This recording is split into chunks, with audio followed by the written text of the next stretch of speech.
Well, as promised, let's go live now to London, talk to Sarah Firth. She's been following that historic public testimony by the UK intelligence chiefs for us. Hi there, Sarah. So can the British public rest any easier? Has everything been explained?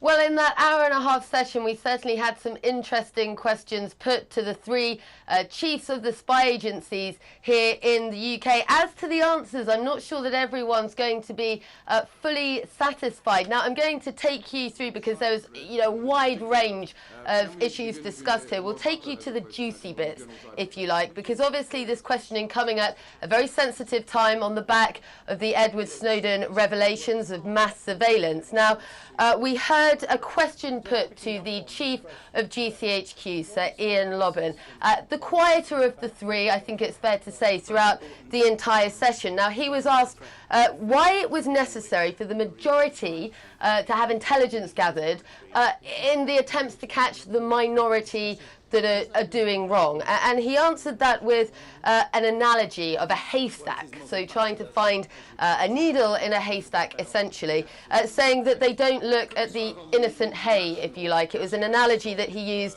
a fair bit in that questioning. It's already attracting a little bit of ridicule online, perhaps a little bit vague, but also when he was pushed later on in that session to substantiate some of the claims that are being made about why this surveillance takes place and claims that are made in public.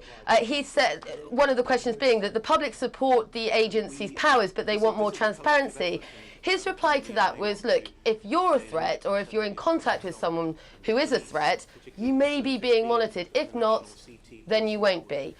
So a fairly predictable response. I think we've heard similar before. We also saw the MI5 chief, Andrew Parker. He was pushed on his claims recently that the Guardian revelations had been, as he'd said, a gift to terrorists. Now, he was asked to substantiate that claim, and he said it would be difficult, but he could do it in private. Now, here I think is really the crux of the issue with what we've seen taking place today, because it is the first time this open evidence has been given. It's been described here in the UK as historic, but right at the start of that session, we heard it being said that witnesses wouldn't be asked to reveal anything secret, so you were never going to get that in-depth, detailed information that a lot of people have been requesting. But also a lot of the answers that we saw from the chiefs, especially from the GCHQ head, were essentially saying, look, take it on trust. We're not snoopers.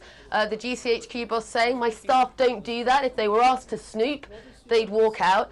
And I think the problem here for the British public is that with those answers, being asked to take a lot of this on trust, is they're going to say that much of that trust has actually been eroded in the wake of the Edward Snowden revelations. So it's certainly going to be interesting seeing the information as it's combed over. As we said, the first time this sort of thing has taken place, but certainly I think a lot of questions in many of the members of the public's mind that will have been left unanswered. Sarah Firth in London there, thanks for the update.